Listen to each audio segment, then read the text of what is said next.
మన ప్రభు అయినటువంటి యేసుక్రీస్తు నామములో ఈ ఉదయ కాలంలో ప్రభు యొక్క సన్నిధిలోనికి చేరి వచ్చినటువంటి ప్రియులైనటువంటి దేవుని పిల్లలైనటువంటి మీ అందరికీ నా శుభాభివందనాలు తెలియజేస్తున్నాను. ఈ ఉదయ కాలంలో దైవవాక్య ధ్యానము నిమిత్తం దైవ గ్రంథములో నుండి కొన్ని మాటలను మనం ధ్యానం చేద్దామండి. దయచేసి మలాకి గ్రంథము ద బుక్ ఆఫ్ మలాకి 4th chapter and 16th word.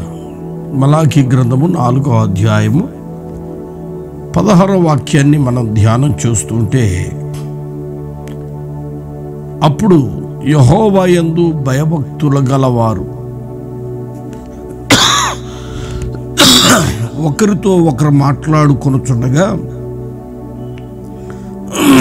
యెహోవా చెవియొగ్గి ఆలకించెను. ప్రియులారా, దయగలిగిన దేవుని పరిశుద్ధ పాదాల చెంత యెహోవా యందు అనగా దేవుని యందు భయభక్తులు కలిగిన వారు ఒకరితోనొకరు మాట్లాడుకొనుచుండగా ఆయన మన మాటలను ఆలకిస్తాడు అని రాస్తున్నాడు. అందుకే నేను అంటాను, మన మాటలు చాలా జాగ్రత్తగా ఉండాలి. దేవుని ప్రజలమైనటువంటి మన జీవితాలలో మన మాటలు చాలా జాగ్రత్తగా ఉండాలి. అందుకే బైబిల్ చెబుతున్న మాట ఏమిటంటే, మన మాటలు కొంచెంగా ఉండాలి అని. ఇంకొక మాటను మనం ధ్యానం చేస్తుంటే, మౌని జ్ఞాని అని రాస్తున్నాడు. జ్ఞానవంతులు ఎక్కువ మాట్లాడరు, చాలా తక్కువ మాట్లాడతారు. మన జీవితాలలో అవసరమైన మాటే మాట్లాడాల, వ్యర్థమైన మాటలు మనం మాట్లాడకూడదు. కారణం ఏమిటంటే, యెహోవా యందు భయభక్తులు కలిగిన వారు ఒకరితోనొకరు మాట్లాడుకొనుచుండగా ఆయన మన దేవుడు మన మాటలను ఆలకిస్తాడు. మనం ఏం మాట్లాడుతున్నామో ఆ మాటల వల్ల మన ఆత్మీయ జీవితానికి క్షేమమా నష్టమా? మన మాటలు మన ఆత్మీయ జీవితాన్ని పతనం చేస్తాయా లేకుంటే పురికొల్పుతాయా? మన మాటలు ఎదుటి వారిని జీవితాలకు క్షేమాధారమై ఉంటాయా, వారి ఆత్మీయ జీవితాలకి గొడ్డలు పెట్టులాగా ఉంటాయా? ఒకసారి మనలను మనమే ప్రభు సన్నిధిలో ప్రశ్నించుకొనవలసినటువంటి వారిమై ఉండాలి. యేసుక్రీస్తు వారు ఓ మంచి మాట చెబుతున్నాడు. ఏమిటి ఆ మాట అంటే, మత్తయి సువార్త దయచేసి 12వ అధ్యాయము 36వ వాక్యం. The book of Matthew 12th chapter and 36th word. నేను మీతో చెప్పున్నదేమనగా, మనుషులు పలుకు వ్యర్థమైన ప్రతి మాటను గూర్చి విమర్శ దినమున లెక్క చెప్పవలసి ఉండును. నీ మాటలను బట్టి నీతిమంతుడు అని తీర్పు పొందుదు, నీ మాటలను బట్టియే అపరాధివని తీర్పు నొందుదువు. పిల్లలు గమనిదా, మన తీర్పు దినమున మనం పలికిన ప్రతి వ్యర్థమైన మాట నిమిత్తము దేవునికి మనం లెక్క చెప్పాలా? మన మాటే మనం నీతిమంతులమా లేకుంటే అపరాధులమని మన మాటే మన మీద విమర్శకు కారణమవుతుంది. అందుకే మన మాటలు ఎట్లాగుండాలంటే, దైవజనుడైన యేసుక్రీస్తు వారు అంటున్నారు ఇంకొక మంచి మాటని మన మాట ఎట్లా ఉండాలంటే మన మాటట ఉప్పు వేసినట్లుగా ఉండాలి అంటున్నాడు. దైవజనుడైనటువంటి పౌలు గారు కొరింథీయులకు రాస్తున్నటువంటి తన పత్రికలో 4వ అధ్యాయము దయచేసి 6వ వాక్యాన్ని మనం ధ్యానం చేస్తూ ఉంటే, ప్రియులారా, ఆ మంచి మాటని దైవజనుడు చెబుతున్నాడు. చదువుదాం ఆ మాటను ఒకసారి. 6వ వాక్యం నుంచి 4వ అధ్యాయము 6వ వాక్యం. ప్రతి మనుషునికి ఎలాగూ ప్రత్యుత్తరం ఇవ్వవలెనో అది మీరు తెలుసుకొనుటకై మీ సంభాషణ ఉప్పు వేసినట్టు ఎల్లప్పుడూ రుచిగలదిగాను కృపాసహితముగాను ఉండనీయుడి. మన మాట ఎల్లప్పుడూ ఎట్లా ఉండాలంటే రుచికరముగాను కృపాసహితముగాను ఉండవలెను అని వాక్యం సెలవిస్తుంది. మన మాట రుచిగా ఉందా? రుచి శుచి లేనటువంటి స్థితిలో ఉందా? మన మాట అనేకులకు యోగ్యకరంగా ఉందా, లేకుంటే మన మాట అనేకులకు తిరస్కారణముగా ఉందా? మన మాట అనేకులకు కృపాసహితముగా ఉందా, మన మాట అనేకులకు విరోధభావంగా ఉందా? పెద్దోళ్ళు సామెత చెబుతారు ఏమనంటే, కొంతమంది మాట్లాడితే కొట్టాలనిపించిందంట, కొంతమంది మాట్లాడితే పెట్టాలనిపించిందని. మన ఆత్మీయ జీవితాలలో మన మాట ఎట్లా ఉండాలి అంటే ఉప్పు వేసినట్లుగా ఉండాలి. కానీ కొంతమంది మాటలు నిప్పు వేసినట్లుగా ఉంటాయి. అందుకే బైబిల్ చెబుతుంది, యాకోబు తన పత్రికలో రాస్తున్నాడు, కొంతమంది మాటలట నిప్పేసినట్లుగా ఉంటుంది. అందుకే అంటున్నాడు, ఇంత కొంచెం నిప్పు విస్తారమైన అడవిని తగలబెట్టిందంట.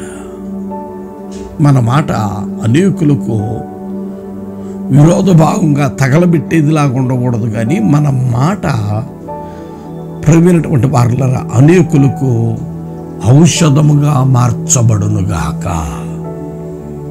ఆమెన్. ఈరోజు మన మాట అనేకులకు ఔషధముగా మార్చబడాలి. అనేకులు మన మాటను బట్టి స్వస్థతను పొందాల, మన మాటను బట్టి క్షేమము కలిగి ఉండాల, మన మాటను బట్టి యోగ్యకరమైనటువంటి స్థితి కలిగిన వారై ఉండాల. ఆ విధముగా ఉండాలి అంటే మన మాట ప్రేమైనటువంటి దేవుని పిల్లలారా, ప్రభు యొక్క పరిశుద్ధ పాదాల చెంతకు వచ్చినటువంటి మన జీవితాలలో మన మాట యోగ్యకరముగా ఉండాలి. అందుకే వాక్యము సెలవిస్తున్న మంచి మాట, యెహోవా యందు భయభక్తులు కలిగిన వారు ఒకరితో ఒకరు మాట్లాడుకొనుచుండగా యెహోవా ఆలకించుచున్నాడు. కొంతమంది అసలుకి భయం లేదు, భక్తి లేదు, ఎంత మాట పడితే అంత మాట, ఏ విధముగా పడితే ఆ విధముగా మాట్లాడి పరిస్థితులను చేజార్చుకొని అవకాశాల విషయంలో నష్టపోయి జీవితాన్ని పతనం చేసుకుంటున్నారు. నేనంటాను, మన మాటను ప్రభు వింటున్నాడని మనము భయముతో భక్తితో ప్రభు పాదాల చెంత మనం నిలవగలిగితే చాలండి. నా దేవుడు ఆశీర్వదించి ఉన్నత స్థితిలో ప్రభు మనలను నిలుపుతాడు. వ్యర్థమైన మాటలు మన నోటికి రానివ్వకుండా మనం కాపాడుకోవాలి. అందుకే యాకోబు భక్తుడు అంటున్నాడు, ఒకే ఊటలో నుండి చేదు నీరును తీయటి నీరును ఊరవు కదా అంటున్నాడు. మనము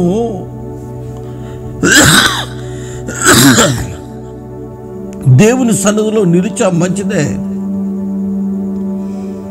కానీ మన మాట ఒకప్పుడేమో ఒక రకంగా ఉంటుంది, మరొకప్పుడేమో ఇంకొక రకంగా ఉంటుంది. కారణం ఏంటంటే భయము భక్తి లేనటువంటి అనుభవం. దైవ భయము దైవ భక్తి కలిగిన అనుభవం మన జీవితంలో ఉంటే ఖచ్చితంగా మన మాట దేవునికి యోగ్యకరంగానే ఉంటుంది. అందుకే భక్తుడు కూడా దావీదు అంటున్నాడు, యెహోవా నా నోటి మాట నా హృదయ ధ్యానము నీ దృష్టికి అంగీకారములగునుగాక అంటున్నాడు. ఎందుకండి? దావీదు తన జీవితంలో దైవ భయము దైవ భక్తి కలిగినటువంటి వాడు. అందుకే తన నోటి మాటలో ఎక్కడైనా విరోధముగా ఉన్నదేమోనని భయపడిపోతూ చివరికి అంటున్నాడు, నా నోటి మాట నా హృదయ ధ్యానము నీ దృష్టికి అంగీకారములగునుగాక అంటున్నాడు. మనం మాట్లాడే ప్రతి మాట దేవుని దృష్టికి అంగీకారములుగా మార్చబడాలి. ఎందుకు అంటే మనం దేవుని యందు భయభక్తులు కలిగినటువంటి వారి, మనకి బాగా తెలిసినటువంటి ఆయన యోబు భక్తుడు. వాక్యంలో మనం చూస్తుంటే అతడు తన నోటి మాటతోనైనను దేవునికి విరోధముగా పాపం చేయలేదు అంటున్నాడు.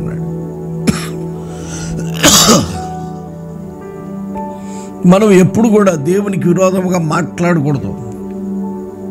దైవ చిత్తానికి విరోధముగా ఎంత మాత్రం మనం మాట్లాడకూడదు.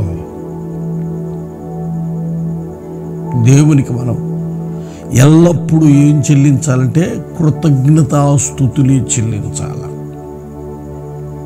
వేరొక మాట ఈ నోట్లో నుండి రాకూడదు. వేరొక వ్యర్థమైన మాటలు, పనికిమాలిన మాటలు ప్రేమినటువంటి వారలరా ఈ నోటిలో నుండి రాకూడదు. అందుకే మన నోటిని మనం ఎప్పుడు ఏం చేయాలంటే కాచుకోవాలా.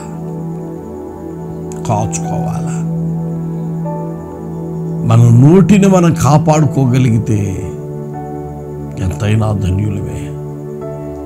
అటు అనుభవంలోనికి మనం రావాలి అంటే ప్రభు సన్నిధికి మనం లోబడాలి. యోబు తన నోటిని కాపాడుకున్నాడు. యోబు తన పెదవులను కాపాడుకున్నాడు. యోబు తన నాలుకను కాపాడుకున్నాడు. అందుకే ఒక్క మాటైనా దేవునికి విరోధంగా పలకలేదు. బహుశేషమైన సంగతి ఏమిటంటే ప్రియులరా, యోబు దేవునికి విరోధముగా వ్యర్థమైన మాటలు తన నోట్లో నుంచి రానివ్వలేదు కనుక శ్రేష్ఠుడైన దేవుడు మునపటి కంటే అత్యధికమైనటువంటి దీవెనలతో దయాళుడైన దేవుడు నింపాడు. ఈరోజు మన నోటిని మనం కాపాడుకోగలిగితే చాలు. ఏ స్థితిలోనైనా మన ప్రభు మనలను నిలపగలిగిన వాడు. అందుకే చివరిగా ఒక మాటను చూపించి నేను ముగించేస్తా. ప్రేమైనటువంటి వారలరా, దేవుని పరిశుద్ధ వాక్యంలో నుండి తిమోతికి రాసిన రెండవ పత్రిక, తిమోతికి రాసిన రెండవ పత్రిక 2వ అధ్యాయం దయచేసి 16వ వాక్యాన్ని మనం ధ్యానం చేస్తూ ఉంటే అక్కడ వ్రాయబడిన మంచి మాట ఏంటంటే, అపవిత్రమైన ఒట్టి మాటలకు విముఖుడవై ఉండము. అట్టి మాట్లాడువారు మరీ ఎక్కువగా భక్తిహీనులగుదురు. కొరుకు పుండు ప్రాకినట్లు వారి మాటలు ప్రాకును. వారిలో హుమనయును ఫిలేతును ఉన్నారు. వారు పునరుద్ధానం గతించనని చెప్పుచూ సత్యం విషయమై తప్పిపోయి కొందరి విశ్వాసమును చెరుపుతున్నారు. నిజమే, కొంతమంది ఈ హుమనయును ఫిలేతు అనేటటువంటి వాళ్ళు ఇప్పటికీ సంఘాలలో దేవుని బిడల మధ్యలో తిరుగుతూ వ్యర్థమైన పనికి మాలిన మాటలు మాట్లాడుతూ కొందరిని విశ్వాస జీవితంలో చెరిపివేస్తూ ఉన్నారు. నేనంటాను, వారికి నియమించబడినటువంటి శిక్ష వారికి నిలిచి ఉంది. కానీ ఈ మధ్యలోనే కొందరి విశ్వాసాన్ని చెరిపివేస్తున్నారు. దేవుని సన్నిధిలో నుండి కొందరిని దూరపరుస్తున్నారు. మనమైతే అటివారి విషయంలో జాగ్రత్త కలిగి ఉండాలి అని వాక్యం సెలవిస్తుంది. మనమైతే అటివారి విషయంలో బహుజాగ్రత్త కలిగి ఉండాలి. మన మాటలు ప్రేమైనటువంటి వారిలో ఉప్పు వేసినట్లుగా ఉండాలి, నిప్పేసినట్లుగా ఉండకూడదు. కొందరి మాటలు నిప్పేసి ఆత్మీయ జీవితంలో కొందరిని ఆత్మీయ అనుభవాలలో నుండి, విశ్వాసపు అనుభవాలలో నుండి ప్రేమైనటువంటి వారులారా దారి మరల్చి అపవాది యొక్క తంత్రములో వారి గుండెలలో రగిల్చి దేవుని సన్నిధిలో నుండి తప్పిపోయేటట్లుగా చేస్తున్నారు. అందుకే మనం చాలా జాగ్రత్తగా ఉండాలి. మన మాటలు ఎట్లా ఉండాలంటే ఔషధం వలె ఉండాలి అని రాస్తున్నాడు. ఆ మాటను ఒక్కసారి చూద్దాం. ఆ ప్రేమైనటువంటి వారులారా దేవుని పరిశుద్ధ గ్రంథములో నుండి సామెతల గ్రంథము దయచేసి 13వ అధ్యాయము 17వ వాక్యాన్ని మనం ధ్యానం చేస్తూ ఉంటే 13-17 సామెతలు, proverbs 13th chapter and 17th word. దుష్టుడైన దూత కీడునకు లోబడును, నమ్మకమైన రాయబారి ఔషధము వంటి వాడు. ఔషధం ఏం చేస్తుంది? ఓ మంచి రాయబారి, ఓ మంచి సేవకుడు, ఓ శ్రేష్ఠుడైన సేవకుడు ఔషధము వంటి వాడు అని వాక్యం సెలవిస్తుంది. అంత మాత్రమే కాదు ప్రేమైనటువంటి వారులారా, దేవుని పరిశుద్ధ పాదాల చేత దుష్టుడైన దూత కీడునకు లోబడును. దుష్టుడైన దూత నమ్మకమైన రాయబారి ఔషధము వంటి వాడు. ఈరోజు మన ఆత్మీయ జీవితాలను క్రమపరుచుకొని ఓ నమ్మకమైన రాయబారి, ఉన్నతమైన ఉపదేశంలో నీ ఆత్మీయ జీవితాన్ని కట్టి స్థిరపరచుకొని లేవనెత్తగలిగినటువంటి అనుభవములోనికి నీవు రాగలిగితే నా దేవుడు ఉన్నత స్థితిలో, శ్రేష్టమైన స్థలములలో, నిత్యమైనటువంటి రాజ్యములో నా దేవుడు నిన్ను నిలుపుతాడు.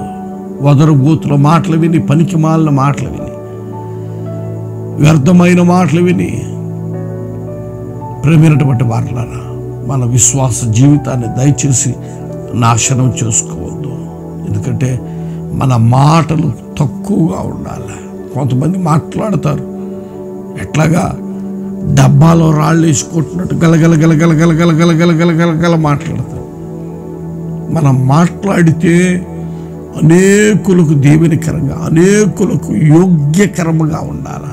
నేను పలుమార్లు చెబుతూ ఉంటా, మనం మాట్లాడితే ఆ మాట విని ఇంకా మాట్లాడితే బాగుండు, ఇంకా 4 సంగతులు చెబితే బాగుండు అని ఎదురు చూడాలా. అంతేగాని వదిలిపెట్టట్లేదురా బాబు అనుకోకూడదు. మన ఆత్మీయ జీవితాలని అనుదినము కట్టుకుంటూ ప్రభు సన్నిధిలో స్థిరపరచబడాల. వాక్యపు వెలుగులో మన జీవితాలను స్థిరపరచుకుందాం. మనం మాట్లాడే ప్రతి మాట ఒకరోజు తీర్పు దినమున లెక్క చెప్పాలా. అందుకే మనం మాట్లాడే మాటల విషయంలో చాలా జాగ్రత్త కలిగి దైవ చిత్తానికి లోబడదాం. ప్రభు యొక్క ఆలోచన ప్రకారం నడిపించబడదాం. దేవుడి మాటలు మరొకరికి ఆశీర్వదించి దీవించునుగాక. ఆమేన్. ప్రార్థన చేసుకుందాం. దయగలిగిన మా తండ్రి, జీవాధిపతి మీకు స్తోత్రాలు. గతించిన దినాల్లో నమ్మదగిన దేవుడుగా ఉండి కాచి కాపాడి బలపరిచి భద్రపరిచి ఆయురారోగ్యములు ఇచ్చి ప్రభు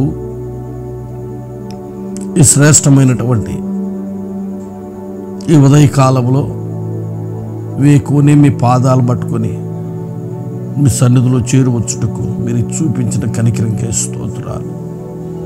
ఇంతవరకు మీ మాటలు విన్నామయ్యా. వ్యర్థమైన మాటలు మా నోటికి రానివ్వక తండ్రి, అయ్యా అయ్యా అయ్యా తన నోటిని కాపాడుకున్నవాడు ధన్యుడని మీ లేఖనాలు సెలవించుతున్నాయి. అటు అనుభవాలు అంతవరకు మా నోటిని కాపాడుకుంటూ కృపాసహితమైన మాటలు పలుకుచు మీ చిత్తానుసారంగా నడిపించబట్టుకు సహాయం చెప్పండి. చేరువచ్చిన ప్రతి బిడ్డను దీవించండి. ఉదయకాలంలో బిడ్డల యొక్క రాకపోకట్లో, వ్యాపారాల్లో, చేతి వృత్తుల్లో, వారి ఉద్యోగాలన్నింటిలో మీరు తోడండి. గొప్ప జయమునిచ్చి కాపాడి వర్ధల చేయమని యేసు నామమున ప్రార్థించున్నాం తండ్రి. ఆమేన్. మన ప్రభు అయినటువంటి యేసుక్రీస్తు వారి కృప, తండ్రి అయిన దేవుని ప్రేమ, పరిశుద్ధాత్మని యొక్క సహవాస, సన్నిధి, నిత్య సమాధానం ఆయన సన్నిధిలో చేరువచ్చిన మనందరికీ సదాకాలం తోడైంది. అన్ని విషయాలు బలపరిచి దీవించి ఆయన రాజ్యం కొరకు సిద్ధపరచునుగాక. ఆమేన్. Praise the lord.